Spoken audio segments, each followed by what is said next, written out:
Hi and welcome to Shine Love and Light On. Today I've got Anna George, who's a beautiful friend of mine. We met in Mother's Group 15 years ago. We've both got sons who were born 2 days apart. And Anna's an author and has recently released a book called Tipping. And the book has a theme and a topic that I think is really relevant to us. It's really identifying, and hence the topic today is the invisible, shining love and light on the invisible systems and ways of our society's sort of creation that we want to unpick and be noticing and shine love and light on. And Anna's book does it beautifully. So I've asked her to come in here today and help me to shine love and light on this area, raise awareness of it and a consciousness of where are those sort of hidden, invisible systems impacting us and what can we be doing about them in our day-to-day lives. So thanks, Anna, for joining. Hi, thank you, Penny. Perfect introduction. Thank you. Sorry, when I do want to go back, so when I first met Anna, she was a lawyer and had one of our first meetings revealed that she'd been writing this book for a couple of years. And how many years did it take to sort of come to the point of publishing? And tell us a little bit about that writer's journey. Sure. My first book was called What Came Before, and it came out in 2014. And it took me about 12 years to write that book and rewrite it and redraft it and then submit it. And I did have a few babies in there and meet you guys in that time. So there were a few years off to nest and do what you do with babies. But it did take a long time for me to get the confidence up to finally feel like it was at a stage where it could go out, receive a little bit of feedback and then rework it again and then submit it to publishers. So it came out in 2014. And then The Lone Child came out in 2017. And I remember you and I sitting at a restaurant with me saying, oh, they want to know if I've got another book and writing ideas down on a serviette as we were about to have dinner, and giving those ideas off the next day to the publisher. And that book became The Lone Child. That was 2017. And now this one, Tipping, 2021. And Tipping is a bit different to my earlier two, which were looking at darker topics like domestic abuse and impoverished children and single parenting and how we can support people and what we can do to help each other. And they were literary thrillers, whereas Tipping is lighter in tone, but still about meaty subject matter and particularly women's lives. But this one's about a mum who's rushing and overwhelmed and in kind of a crisis in her life when one of her sons is involved in a sexting scandal, and she's accidentally locked in the car by her husband on the way to meet the principal at the boys' school. And she realizes her whole world needs a rejig. Her son doesn't understand the sexting scandal and what it says about the values of the people who participated in it. The school doesn't understand that either, or what it says about its own values. And she decides something's gone wrong. I need to shake up my life because I've got all these systems and processes that I'm living within that are not reflecting my values and not making us happy. So she goes on a bit of a crusade to make change by making small changes to her life, which ripple out in her community and her kids' school. So great. I think even just introducing your two other books, they're all topics that I've kind of covered to some extent, or I would like to cover more because they are taboo topics like domestic violence and single parenting. And I guess, not necessarily taboo as in it's not available for us to talk about, but it's not sort of our everyday conversation. It's not something that we really understand the nuances of, or the challenges that come with those sort of experiences. So I think it's a great way that you're encouraging us to think about them and talk about them when they come through fiction. I guess I'm all about writing about things that I think are interesting and important and want to have put a spotlight on. And through reading and stories, hopefully people can get empathy for people in positions that are really different to their own.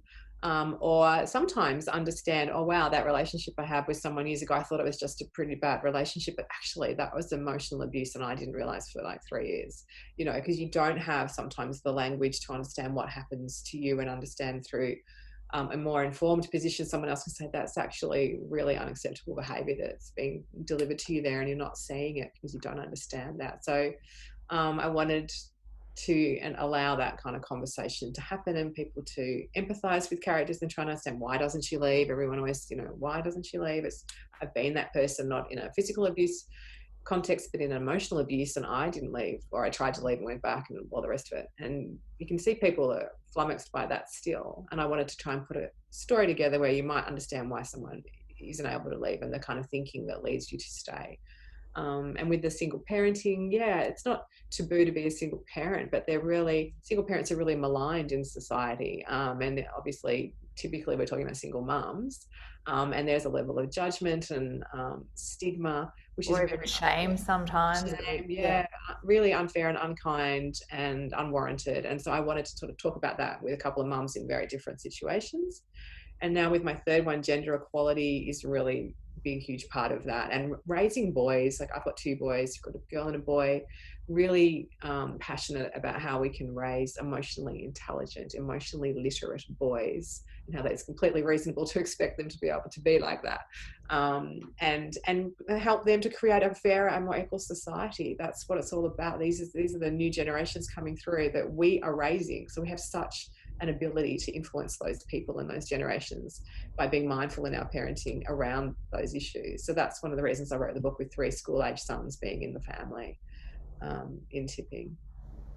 I think it's really interesting because, sometimes you feel like, oh, it's only a women's perspective, but you're giving us an insight in your writing to the ways that, it's everyone's responsibility, really, this situation that we find ourselves in, where society has these evolved systems that come through religion and history and the way, our cities have been colonized and all sorts of things, these systems. And we can kind of get, I guess, in a rat race, or like even some of your book talks about like a work life that's just we're unaware of how much impact it's having on all these other aspects of our lives. So I really love how you're doing that. Maybe just quickly pausing for those that haven't, come across an author, and how you learn all these different, some of it might be your own personal experience, but is it a whole lot of research that you're going?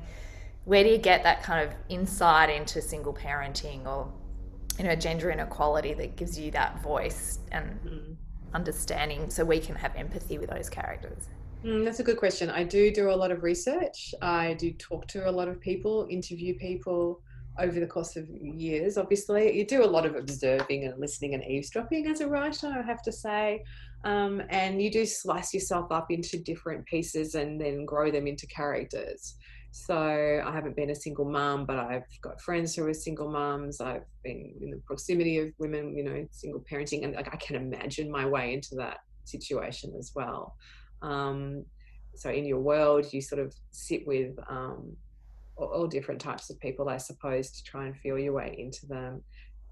In terms of the gender equality, I do read a lot around the topics and the issues in my books, and raising boys. Obviously, I'm raising boys, but I read around raising boys. I read experts, psychologists, psychiatrists, social workers. I read lots of material, domestic abuse. I read so much material about that years ago, to get an understanding of that from a different perspective to having experienced it a bit myself. And then I write in multiple points of view usually. So my 3 books each have 3 points of view. And each of them has had a male and 2 females, which I think is quite a nice ratio really to get right in society. So in the current book, I have 2 mums and a dad. And Liv and Duncan are married. I have both of their points of view, and they've got the 3 sons. And I've got Jess, who has a daughter. Because it begins with a sexting scandal, I wanted to have the mother of the daughter's point of view and the mother of the son's point of view. And I wanted the son to have a mother who was actually quite feminist, because I wanted her to be horrified by what it appears he might be involved in, and to go on a journey of how did I create someone who thought that might be okay, or how have I let him go to a school which has allowed a culture like this to flourish for years and not noticed it, when I'm so passionately about equal rights for women and men. But I also wanted the male point of view. So Duncan, the dad, has his own perception and point of view on gender and on his role in the family and his lot as a man. So again, I talk to people, I interview dads, I have a husband, I I draw on my own lived experience with different men. So that all goes into the book. It's just a process of absorbing information from all different places, and then I guess synthesizing it, and then imagining my way into those characters' heads over time. It's so good because I was listening to it and I said to you earlier, it feels really relatable. Like, I guess because I'm a parent as well, and we would have talked about over the years our fears of them, in social media, because it's not something we grew up with. It's not something we had to navigate when we were 15, and our school systems, I guess, are quite old, and then they're trying to understand and create ways of managing these new emerging kind of social media platforms and what that means and stuff. So I love that, and I think you've done it brilliantly, this ability to get into the heads of different people, and you can empathize with them. You can imagine the dad and the mom and the friend, or the other mother, and how these situations can be just viewed very differently from different perspectives and stuff. But I guess now we've kind of set the scene. How do you feel in your research, and then just writing it, and now sort of promoting the book and stuff, why this is sort of such an important topic for us to start to unpick and notice in our, like, why is it we should be shining light, and there's no shoulds in world, but where's the opportunity in shining love and light on these invisible systems that are there in our lives? Well, I think they all go to create who we are today and who our children are and become. And when my first book came out, I did have readers say, what can we do so we don't have our sons turn into this character Dave who goes on to strangle his wife? And I thought, yeah, great question. That's what I'm trying to avoid with my sons too. What can we do to make sure they don't do that? And so you have to look at everything's on the table. When you are raising humans and ourselves, we are hugely impacted by our first family, by our schools, by our peers, by the community, by the media, by the messaging we get in so many different ways and places. And so that is all up for grabs to be improved and attended to, because there are so many messages coming through that have an impact. So that's why I set the book with 3 sons in a family, with a school that was a boys' school that now has girls and hasn't matured to embrace girls in that school culture properly. And there's the workplace as well that goes through change, which is a law firm, and that too needs to shift and move. So I think it's really important, because we have, obviously the statistics are everywhere around crime against women and sexual harassment, predominantly falls on women. Unhappy men, suicidal men, angry, violent men.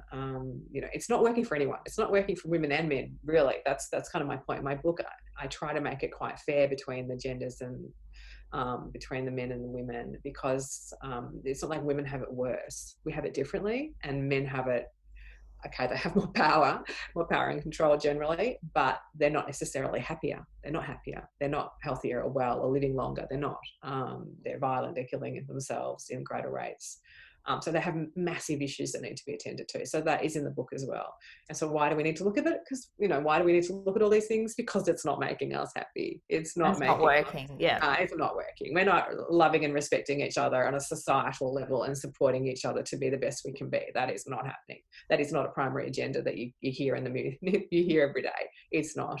And at the moment, there's all this information around education at schools needing to reflect a greater need for young people to understand consent and respectful relationships. And I'm absolutely all over that. I totally agree. There are lots of different things you can do to attend to those issues, and talking about it is a big part of that. But there are other things you can do as well to change culture and shift behaviour. And I put some of those things in my book around behavioural design, which is based on the idea that we're acutely attuned to the environments that we live, work and learn in. And then you can make targeted smart changes to a physical environment, for example, or to a process and how you do something. And that can push people's behaviour towards a desired outcome without you needing to de-bias people's minds, because we are riddled with unconscious biases, and these make us make mistakes sometimes in our behaviour. But we can change an environment which kind of like supersedes that issue, or it trumps it, it pushes it, I have a better word. It can push your behaviour in a certain way without you needing to kind of buy into it intellectually or mentally or even think about it. Mm. Okay, so there are ideas that I've got in the book from places which have gone through profound culture change, like Harvard Business School a decade ago, when it recognized it had a gender equality problem. And they made a bunch of changes to the business school and how it worked and how classes were taught. And that led to culture change, which led to much better gender equality outcomes after 2 years, which I can go into in more detail if you like. But my book is about how it's possible to make real change in a workplace, in a society even. Well, start with workplaces. And that can lead to behaviour change, which is towards a desired outcome. Well, I think what's really great in terms of what you're even just touching on now is that there is hope. It's not like we have to go into everyone's head and rewire it and hope to change, generational wounds that are, being maintained in people's houses. It's impossible, it's almost overwhelming, some of this thing. But I think, we saw more recently women protesting, and the political system is being under investigation by media, really. But people want to see change, but then, to have this idea that there is a way of doing it and we can start with ourselves. I think I even just read in the book the awareness of the characters saying, I need to know, or it starts with me. Like, I can go and lobby the government to make changes, but unless I'm actually doing some things in my own life, yeah, the opportunities are there for us. So definitely want to hear more about what you've discovered, because I think that gives us all hope that we can make changes in our own environments, or start to see how we can do it in our work environments, or encouraging our school environments to make those changes. Yeah, well, the book, so I totally get what you're saying. I think there's a moment in the book where Liv kind of realizes the only thing I can really impact or change is myself. So I'll start by changing how I function and what I do. So she makes these targeted tweaks to the way she runs at home, and also to how she interacts with other people, a very subtle tweak in how she interacts with people. So it's sort of on that scale. The book's interested in tweaks and how tweaks can be very impactful, actually, and can lead to some real change, significant change. And also, is that where the tipping is coming in? Is that sort of we've got tweaks, little tweaks can be made. And then I'm also really interested in the idea of tipping points. And tipping points, of course, are those moments after which everything changes. And they can happen quite suddenly and unexpectedly, swiftly, and then everything changes after that. And they can be brought about by tweaks. So you don't have to have a big dramatic moment that leads to a tipping point. It can be a relatively small moment. You've got Rosa Parks, in the 60s, I think it was, sitting on the bus and refusing to give up her seat as a black woman on a segregated bus. And that was a tipping point, I think, and a beginning of radical protests. I'm not great on my US history, so don't quote me on that. Don't worry, it's good. Yeah, but the understanding I had too. So yeah, okay. So these ideas around tipping points, I thought were really exciting, because it means, in a way, even any of us in a way could be behind a moment of change if we introduce change in our life, introduce change in our workplace, and that moment can lead us. I mean, it's the women with Harvey Weinstein. One of these finally, these moments tip and bring all these stories out. So I'm really interested in tweaks, tipping points, and this thing called behavioural design, which I was getting to before, around environmental change that can lead to all sorts of different outcomes. But in the context of gender equality, there's an example that's quite famous now. Malcolm Gladwell in The Tipping Point referred to this example, and I've read a book called What Works? Gender Equality by Design by Iris Bonet, which is a brilliant book on behavioural design in the gender equality space. And the example is, in 1970, the top 5 professional orchestras in the US had 5% of their musicians as women. Okay, 5%. And someone realised, pretty big problem, missing out on half the population's talent pool here. And they introduced a very simple intervention to attend to that. What did they do? They got musicians to audition behind a screen. So you're auditioning with your ears and not your eyes. A bit like The Voice, crazy. isn't it? So what happens?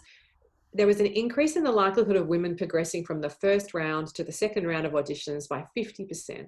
And today, almost 40% of women in those orchestras, 40% of musicians in those orchestras are women. So this simple intervention that was not giving a lecture to all the orchestra directors on gender equality, it was a screen, led to this profound shift in the makeup of orchestras in the US, in the top 5 orchestras. So that's an example of a change to a process that led to a really good outcome in gender equality. There's another example someone just told me in one of my talks, and I believe that she would be right about this, that Christine Nixon, when she was the police commissioner, was puzzled why more women were not making it through the kind of early stages of the recruitment process into the police force. And she drilled down into that and understood that one of the things they had to do was jump over a wall in the physical element of training and getting through. A bit like Goldie Hawn. I kept thinking of Goldie Hawn in that old movie where she couldn't make it over the wall to get into the army. Anyway, women were not making it over this wall, and that was the reason why they weren't making it through into the police force. And so Christine Nixon said, get rid of the wall. Wall's gone. Now, many more women have made it into the police force. Simple intervention that really wasn't probably ultimately terribly important whether they could make it over a wall or not, led to a significant increase in the numbers of women in the police force. So these are simple, smart, just look at what's happening. Where's the data? What's going wrong? Why is it happening? What can we do to arrest that? And we get an outcome, which is what we wanted. So at Harvard, do we need to do that in our own homes? yeah, exactly right. Where's the wall? Yeah, exactly. Where's the wall we take away? How do we make it easier for our biased minds to get things right? That's what Iris Bonet says in her book. Her book's like enmeshed in my brain. I can, bits of it just come out. But how do we make it easier for our biased minds to get things right? And so that intervention with the screen, take away the wall. At Harvard, men and women were going to do their MBAs. It takes 2 years. What they found was, well, what happened was a new dean came to Harvard Business School, and he was tasked with figuring out, where it was at when he arrived. And so he interviewed all the different staff, and again, gender was coming up as a problem at the business school, gender equality. So they spoke to all the students, they spoke to staff, they spoke to alumni, and they analysed what was going on, because what they found was these really smart men and women were coming to do the course, but the men were getting better grades at the end of it. They were winning these prizes awarded to the top 5% of students in greater numbers than the women, and they actually were having a better time there. They were enjoying themselves while they were doing the course more. They also had a problem with attracting women to teach at Harvard Business School, and they'd been, in the years before, an exodus of women. So something was going wrong. And some of the women teachers said that these young men weren't respecting them or their teaching. So there was real sexism was alive and well, I suppose, at Harvard Business School at that time. And also unconscious biases and processes that weren't enabling people to see what was happening clearly. So they put in a raft of interventions, one of which was to try to figure out why the gender grade gap existed. And they found that actually classroom participation was the big factor in why the men were getting better grades than the women, because that was a significant part of the grade. And they tried to understand why, and they found out men were dominating the classroom conversation. Women, when they did contribute, their contributions weren't necessarily being remembered or noted properly by the professors. Men were passing around notes, sexualizing the women in the class as if they were 14-year-olds. And women preferred to interact in smaller groups rather than the big group. So to tackle that issue, the leaders decided to break the groups into smaller groups more often. They stamped down on the passing of notes in classes, so that was unacceptable behaviour at the school. And they actually coached these really smart women, some of whom were international management consultant types, on how to raise their hands in class as if they were a starting school and didn't know how to interact, which some of the women were horrified by. But I thought was fascinating, because I think they were being given permission to take up space in the classroom, and also being told you're expected to do that. And they also put note takers at the back of every class, so everything that was said could be tracked and presented to the teachers, and they could see who said what and when in real time. And they coached some of the female faculty on their teaching, because they asked the students to rate the teachers, and they found some of the women were getting pretty poor scores in their teaching from the students, and they coached the students. So all the different, various different leaders at Harvard were really heavily engaged in this process of change. And what they found was, after 2 years, to everyone's surprise, quite quickly, the gender grade gap narrowed.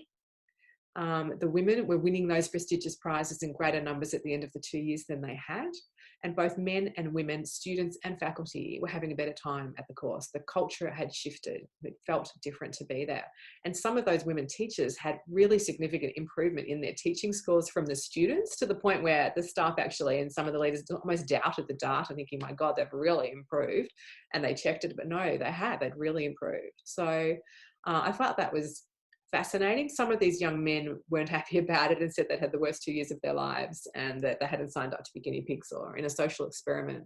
But I thought it was amazingly interesting, and it's still a work in progress there. They're still attending to issues as they come to the fore, but that gender grade gap has today gone and the satisfaction gap has gone. So massive, massive improvement on where it was, in 2010. So I loved all of that. And Iris Bonet in What Works talks a little bit about that, but I sort of discovered that through my research online anyway. And I put elements of that into my book, Tipping, because I wanted to share with people that it's possible to make change. It doesn't have to take forever or generations, because if you have the data, if you actually drill down into what's going on and think about creatively, how do we attend to it, and actually put in these shifts and change your processes, you can get outcomes that are more equal and fair, for everyone.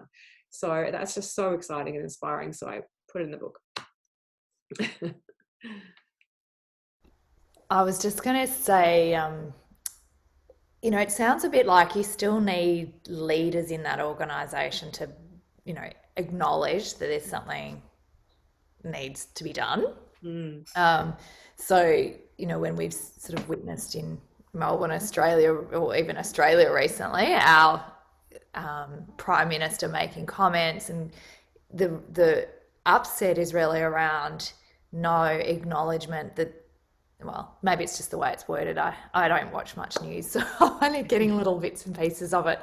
But this sense that there needs to be an acknowledgement and then an endorsement of action, like you sort of suggested, and research even. I mean, some of what I was hearing, it reminded me of listening to Brene Brown, and when she talks about sort of the social research she does, like she'll often go, I think this is going to happen, but when I was surprised to discover it happened quicker, or these were the things that came out. And I think I've heard her recently share a similar sort of thing where they've realised in boardrooms that quite often people aren't getting a voice because of the way that conversation's starting or whatever. So instead of, or built on, someone won't change an idea if 3 or 4 people have raised a particular point of view, but what they're now doing is encouraging every voice to be heard by being written down, and therefore it's being shared equally.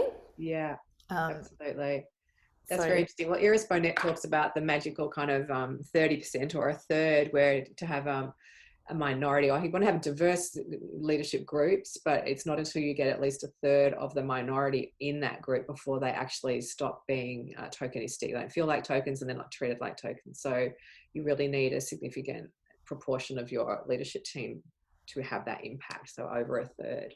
And that's a great example then if Brene Brown's talking about changing the way boardrooms function to get a different outcome. It's not changing their minds, it's changing the practice that then leads to an improved outcome. So you don't have groupthink or people too scared to contradict a point that's been made by someone strongly in the beginning. This is all about the way we do things. Yeah. And also it's very frustrating when you listen to leaders who don't acknowledge there's a problem or say there's a problem but don't do anything about it. And that's why, Iris Bonet's written this book called What Works. Clearly things work. There are things that can be done that we can absolutely employ that can have an impact, amongst other things. It's not the complete answer, but it does exist. And I think, the many people agree men and women need to be treated equally and have equal opportunities at home, at work, at school, but then the actual doing of something about that seems to be somewhere where there's a breakdown. And I guess I'm really passionate about researching these areas and then trying to bring the research to life so people can learn about it, because it kind of gets potentially siloed. It's just in the corporate world, or it's just in behavioural sciences or behavioural economics. It's not being brought into our immediate Sorry. That'd be someone stepping on the dog. Is the dog okay? No, it's just being annoying little I don't know, someone's walked past the house or something. I'll Yeah, mute. You keep talking. that's okay. That's okay. Anyway, there are things that can be done, and that's so exciting. And you just need smart people. You need people. Like, to your point about leaders, I think you do. You definitely need leaders to buy into this, but I also think perhaps we as individuals can have more influence than we think. You know, somewhere I've read Kate Jenkins, the Federal Sex Discrimination Commissioner, talking about the impact of a conversation on a leader, and how male leaders have said to her, there's been one kind of key conversation that shifted their thinking in this space around gender equality. So you could be the person having that conversation with the leader, or with the person with more influence and control than you have in the workplace. Or, you know, I've chatted with dads at the side of a basketball court, and, you know, one of them's listened to what I've had to say and gone off and bought Annabelle Crabb's The Wife Drought and read it, and then gone back to work and made some changes. So I was like, whoa, go Annabelle. It was just so great that that he listened and he read the book, and then he actually did something about it. So that can happen. It can happen. But you can also make your changes yourself. I mean, this idea around you can't be what you can't see, and the importance of role models. You can role model for your children at home. You can expose them to powerful and strong leaders in life who are women, whether that's pictures on the walls in a school, but God, why don't you put pictures on the walls at home of women you admire who are strong, who do things that you would love your daughter to see and witness, and your son to see the facets of womanhood out there. So there are all things you can do, because studies have shown that a study that Net refers to talks about women about to give a talk. And women and men about to give a talk were exposed to, somehow subtly, an image of a strong female leader or a strong male leader, or no image on a screensaver. So it must have been on a computer or somehow on a screen nearby. And they either saw Angela Merkel, Hillary Clinton, or Bill Clinton, or nobody. And they went and gave a talk, and they found that the women who glimpsed Hillary or Angela gave better talks as rated by themselves, and longer talks as rated by themselves or third parties, than if they just walked past Bill Clinton or no image. Just glimpsing the image had an impact on their performance. Whereas young men walking past the images were unaffected by what they saw. It didn't matter if it was Bill, Hillary, or nothing at all. So the power of just a glimpse of putting into your unconscious that strong, powerful woman affected the behaviour of those women delivering their talks. So, I mean, that costs you nothing to expose your people and your young women and girls to strong, powerful leaders on their walls, in their TV shows. It has an impact. Someone else told me about the Scully effect on the X-Files, and women being influenced into careers in science by seeing Scully on the X-Files being whatever she was, because I didn't watch that show, but I know who she is. You know, I went into the law, watching LA Law. You know, we're influenced by what we see. Absolutely. So you want to give them good, strong female role models. So you're already sort of touching on some of the things we can do, and I think that's really exciting, because this conversation's about us noticing. So it's not that we're doing anything wrong. It's actually just, hang on, are we making some choices on our TV shows, or books that we're buying, or pictures we're putting up on our walls, and I think that's really fascinating, that we should be inspired by other women, like there's an unconscious sort of pathway that's being created for us if we see other women who've stepped that before us. And come out. I mean, like the women today, Brittany Higgins, Grace Tame, these women coming forward inspire other women to come forward and be courageous and say, anyone can. You have had an experience, you come forward and we'll support you in that. The more you behave like that yourself, I mean, in your own life, in role modeling, sometimes it's uncomfortable. I remember years ago having some building work being done on the house next door to our house, and the bits of the roof were falling off onto our property, and I had two little boys in the backyard, and I thought, I should go and get my husband and ask the builders to stop letting their stuff fall off the roof. And then I thought, no, I'm not going to ask my husband to ask the builder to stop things falling off the roof. I've got two little boys looking at me right now. I'm going to go and ask the builder to stop the things falling off the roof, which wasn't particularly comfortable for me actually at the time, but I thought, there's a crew of men there, but I'm going to do that. And I did. And I felt afterwards, that's a moment, a conscious moment where I thought, I'm going to be sort of woman that my my children would hopefully, be proud of, because she's assertive and confident and can speak to anybody without feeling a bit timid. So I felt timid on the inside, but I did it, and it was fine. And the men were respectful, and that was the way it should roll. So you just have been conscious about when you default to those gendered behaviours in your own relationship, and thinking, well, he's the man, he can do it. That's just not going to roll with me anymore. So, So what do you think is some of the gendered sort of I mean, I think that's a really good example, like the mechanic or the builders and stuff. We think, well, I don't know enough, so that's men's business. Like where have you noticed in the book, and I'm sure people can read about them, but just in this conversation, that are some of the ones that we perhaps aren't so clearly aware of, and um, yeah, we can shine some love on right now. Well, not so much in the book at the moment, but in my life, I've talked about the fact that my husband's the cook. So he cooks at night. And sometimes when people first meet us, they say, oh, you're so lucky. Oh, you're so lucky your husband cooks. But I don't know, Penny, if you're the primary cook, but do people say to Josh, you're so lucky Penny cooks? If you are, it's just not something said to a mum. Or a woman. Oh wow, your husband's so lucky that you're the cook. And then you question your own value as a wife. Am I a good enough wife because I'm not the cook? And people might think I have a bit of a free pass because I don't have to cook. But that's his conspicuous domestic duty, is that he cooks each night. And that came about years ago because we agreed that was his strength. Yeah. It's something I didn't really care about one way or the other, and that really helped because he works from home, or he came home early, he had the time to do it.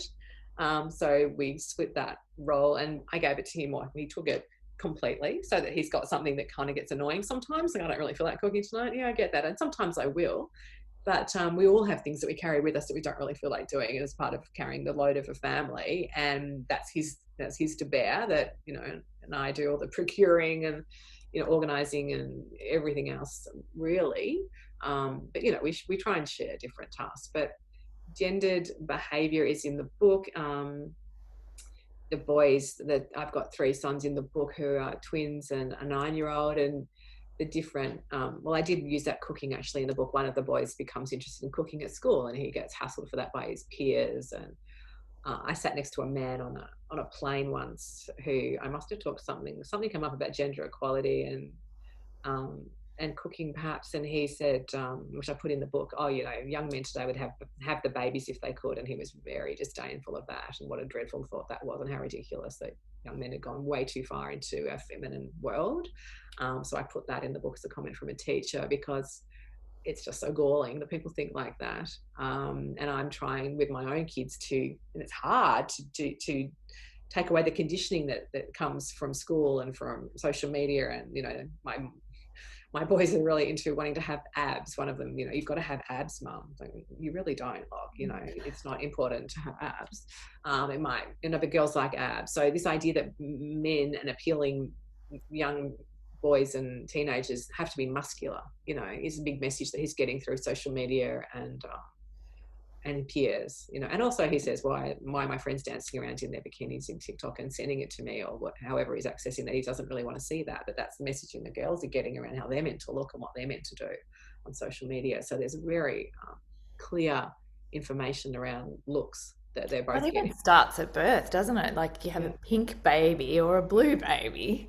Absolutely. I don't know about you, but I was really determined that they were green. Yeah, I had green and my yellow. son was dressed, my boys were dressed in pink cherry wraps, because I thought they were really nice wraps, and they got called girls very quickly. No, it's not a girl. It's a beautiful baby, but in a cherry Luca wrap. had long hair for a long time, and he was. Yeah, I remember. Yeah, so I think that's an interesting one, that it starts before the baby's even had a chance to kind of show any sort of individuality, and it's sort of labeling people. So yeah, I can see that in our um, gendered view on what we look like. I was saying to my husband earlier that women get judged on their clothing, particularly in politics, or what are they wearing, or their aging.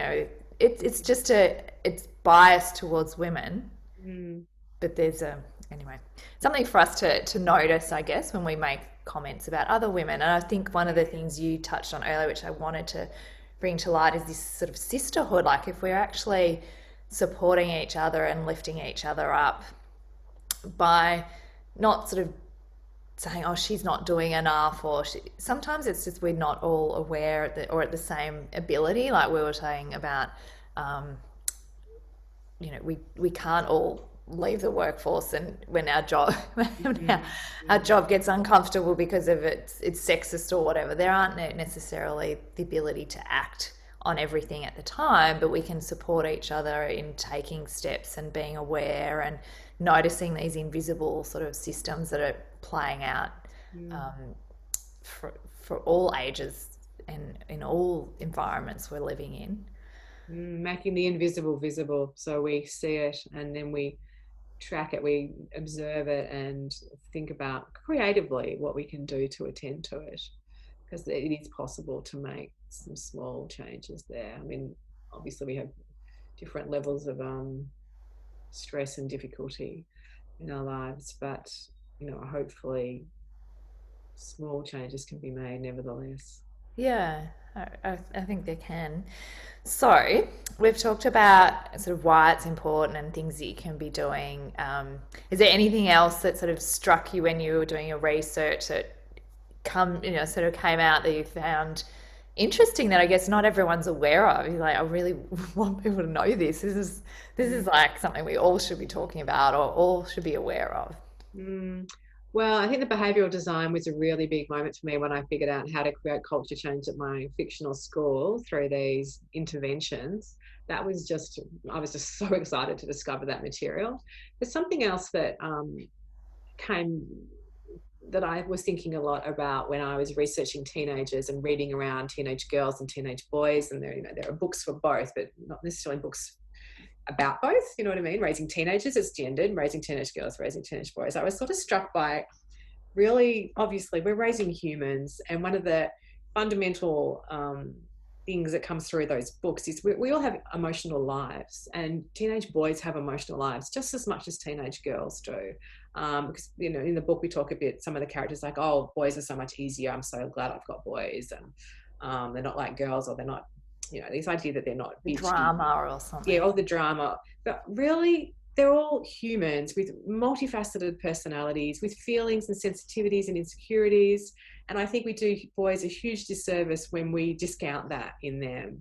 And I've observed, as you do, over the years, different parenting styles, and some mums like, telling their little boy to suck it up, don't be such a wimp, or and this little kid, that's having a really negative effect on his self-esteem and the way he's behaving to others over time, because he's just been told to just forget about your emotions, ignore them, not validate them, not acknowledge them, not tune into them. So I really wanted to have my teenagers as rounded humans who all need to have their feelings tuned into. We need to tune into our children's emotional lives, help them access them, articulate them, and be comfortable with them so they can grow into fully rounded adults, but also make critical choices about how they want to be.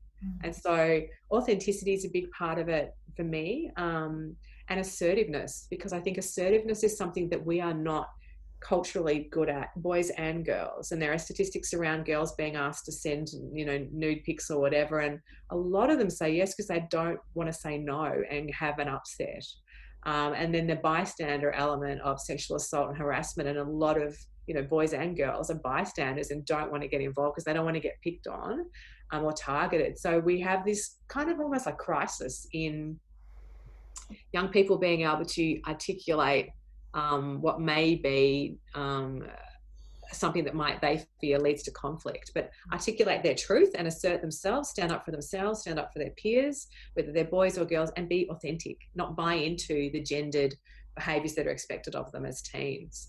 So I felt reading around boys and girls, there was much more of an overlap in the lessons they needed to become more comfortable and more confident and more assertive and authentic young people. We all need that, and we need help as adults doing that as well. But and that was one of the things I put in the book too, that Liv's saying to her sons, you need to tell your friends this, you need to deal with this issue, you need to express yourself. And then she quietly kind of falls out with one of her friends and doesn't do any of that with her own friend, because it's, we're teaching this but not necessarily living it, because it's difficult, it's confronting to have hard conversations with people about how you feel, or what's happened. It might be upsetting, but we absolutely need to learn how to do it so the behaviors don't come out, the wrong way, in aggression or anger, or, boys need multiple gears of emotions, not just anger and sadness. There are all these different layers to how you feel that they need to be able to I express. love that point you've just made because I think that's brilliant that as a parent, so those of us who are listening may or may not, but even if you've got younger people in your lives or colleagues that you're working with that are perhaps looking up to you as a role model, that are you doing that? Like it's all well and good to say be assertive or be resilient or whatever, but are you actually practicing that yourself? And I think, one of the biggest things around expression is being able to say no, that doesn't feel okay for me right now, for the fear of being rejected or put on the outer or, losing friends or something like that. Mm. But unless we're experiencing that, we can't have empathy for other people going through that, can we? No, Um, no. It's a really huge thing to teach them, to teach our young people, and to act ourselves with kindness. And you fall into a funny role as an author because I put all this in the book, and then people interview you and ask you for your opinions on how to raise teenagers, and I'm not an expert. I read a few books and I like talking about it and I think about it, but I'm not an expert. But I wrote sections in the book of Liv giving advice to one of the girls there, and so I had some fun with that. But we need to be all of these different things, but still be kind, not be the mean girl. We can go too far, the mean judgy girl. We don't want that as well. So you want to be able to express yourself and assert yourself, but do it with kindness and do it with empathy. For the boy who's not the really spunky, muscular, desirable boy, we still have to respect all boys. There are all different types of boys and all different types of girls, and they're all equally valuable and valid. And that's what I think I'm trying to say as well in the book. we all need more love, like I guess a version of loving each other and being compassionate to ourselves. Like we're not perfect. We're don't listen to this and think, hang on a minute, I've got biases and I've made mistakes. We all have. And I guess there's a sense of being compassionate because it's no one's fault. This isn't anyone. These are systems and ways of being raised, like you've been raised through, I think I touched on earlier, like your school system and the media is sending messages to us all the time. Our TV shows, the storytelling, like Cinderella, and all those messages that we get in there about what's appropriate, what men and women should be doing, and how to behave, and all these sorts of things. I mean, it's complex, but I think by us talking about it, by you noticing it, you can then start to, like you said, make tiny, tiny tweaks, and those are the things that may even create a tipping point in your own house or in your own relationships. You might have to let go of some, make some changes. I think so. I think it's really exciting though that we pay attention, we notice, we decide, is this what I want? Is this matching my values and who I am? I've drifted into this position, but I don't know that it's working for me. Let's bring it back. So what can I do that gets me back there? Just a little change, at home with me. Something I talked about in lockdown last year. We both worked from home. We've got two kids, but somehow I was the one managing the night and putting them to bed every night and making sure the devices have been put away and just sort of bedding them down, which just becomes so wearing over time. And I thought, how come I'm the one doing it all the time when we're both here? There's no reason why it's falling to me. And I was getting very resentful, and I was actually hitting my limits there in first lockdown in Melbourne last year. But anyway, said to my husband, how about we do this every second night? Because you cook the dinner, which is great, and I do the dishes and tidy up. And by the time I've done that, it's bedtime. So I'm like, there's a long chunk of time there from dinner on that I'm just on the go. How about we swap every second night? And he's like, oh, okay. And we did, and that made a massive difference, because not only just didn't do it every night, but I wasn't thinking about it. I have to do it every night. It just wasn't sitting here. Okay, bedtime, got to get to bedtime. And sometimes bedtime is 10 minutes, sometimes it's 40, depending on what's going on. And so, yeah, we shared that, and it made a really big, just one change of alternating nights made a big difference to how I That's felt. almost the invitation, I guess, listening. Is there one thing that you could make a change, a shift, if there's needed, or once you do a little bit of a check out of your environments, like, is there something here that we could just shift and change? And it's a conversation. Like, I think a lot of the time we assume it has to be that way, don't we? It's like, well, it's been that way all the time. And if I was to make a change, it's going to really upset the apple cart, or it's going to, create conflict and stuff, but not necessarily. Conversation about it can. Yeah, it can shift. It can shift, and it can be incredibly effective in changing how you feel as well as the behaviour.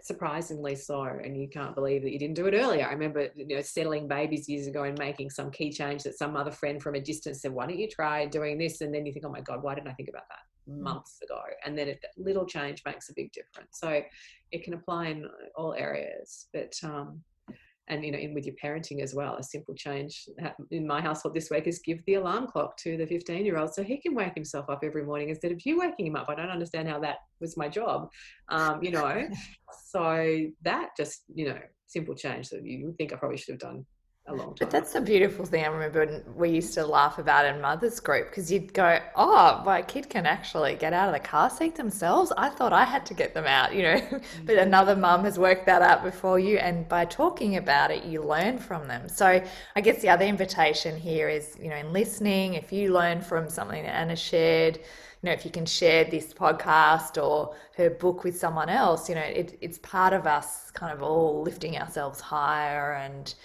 maybe an invitation would be to have this conversation with a couple of friends. Like, where are you noticing there's an invisible kind of system in your house, or, the mental load that you're carrying that maybe other members of your family could start to share with you, that it's an unwritten rule, but you can rewrite it. Exactly. Let's rewrite it. Who wrote it? Let's fix that up and make a change. And then you can adjust. It's like navigating. You kind of get a bit lost, you come back on the right track, and then you can just keep weaving your way and adjusting as you go. It's definitely a book that hopefully will prompt conversations around this stuff. People have said to me already, I read the book and I straight away thought, right, what does my husband do at home? I'm going home to talk about that. So it almost is a little warning, beware, you may start revisiting the division of labour in your own home if you read this book. But I mean, that's a good thing, obviously. That could be a whole bunch of listeners going, "Oh my goodness, I want to do this. I want to be Yeah. inspired to do it," to have, because that's what you mentioned earlier. Your characters allow us to see how it unfolds, and you get into the minds of those characters, because sometimes you think, "What's going on in my mind? Is that what everyone else's mind's doing?" Yeah, that's it. That's it. Yeah. Well, I'm very happy for people to have conversations about it. That would be brilliant. I'm very happy to go to people's book clubs. If people have a book club anymore, meeting in real life or online, I can Zoom drop into people's book clubs, because I'm very happy to chat about this stuff and answer questions about it. I've done that pre-COVID. I'm very happy to do that That's an now. awesome offer. How else can people kind of get hold of your books and connect in with you, follow you? Because I'm sure this is not your last book. So, Thanks. The book's out now in all good bookstores. It's available online. It's available in Audible. So it's on Amazon. You can find it hopefully all around the country right now. And I'm on Facebook. I have an Anna George author page on Facebook. I'm a really not great social media user, but I do answer messages if I get to them and I can find them on my Facebook author page. Yeah, so they're the main places. I'm on Instagram too, actually, but yeah, so you can find me on Instagram too. I think I'm Anna George author there as well. awesome. Thank you so much for just reminding us how we can be aware, awakened, conscious of these little sort of systems and ways of doing things that we've just kind of fallen into, and maybe we can be kind of choosing otherwise. Once we know they're there, we've got options, don't we? So We absolutely do. And the really fantastic thing is that small changes can be impactful, and that behavior change is possible even on a grander scale than in our own home through these targeted interventions. Um, they do work. So these schools that we're looking at that need to go through change, it is absolutely possible with the right information to make really smart changes like Harvard Business School did and shift culture. So that is so exciting. And I'm so sort of passionate and happy about that. So I hope people read my book and are uplifted by it, because it's meant to be optimistic, hopeful, it's fun. So I want to leave people with a bit of a skip in their step and think, wow, I could do that. That's possible. That's so great, because it is based on reality, the book. I think that's great, because I think there are those sort of stories in the media, and it's one of those things like I talk about in these podcasts. It's oh, where do I go? How do I raise it with friends? Like, are they going to think differently to me? Am I going to reveal my sort of heart, Mm, the cards that are close, keeping close to my chest? Or, mm. but this is giving people an opportunity. Maybe we could be giving our principals of different schools these. You definitely could. And the Mothers Association, the Parents Association, your English teachers, you definitely can see the book out there to prompt conversations. I've had a friend say that the book enabled him to have a conversation with his 15-year-old son about consent and things like that, because that was just a less threatening way into that conversation to talk about a book that talks about these things. So he brought all this stuff up in a conversation that he was really surprised was there and he hadn't heard about before. So it gave him more insight into his son and the school, because he read my book. So I was high-fiving him. I was very happy about that. Look at the goodness you're like shining around the world. I love it. I love it. Super grateful, excited to, hopefully have that book now put into some other people's lives and see what might unfold. Um, Thank you. It's been Yeah, Penny, thanks so much for having me on. It's been really fun. Thank cool. you. So if you have listened, I think I mentioned before, please share and rate it and review it. I'm a bit like Anna, it's sort of news to me how it all works behind the scenes, but I believe it just hangs around a bit longer. It might show up in someone's feed and all that sort of thing. So yeah, I'm excited to have this conversation, shine love and light on the invisible systems and the inequality that is in our lives and make some changes. So thanks for listening.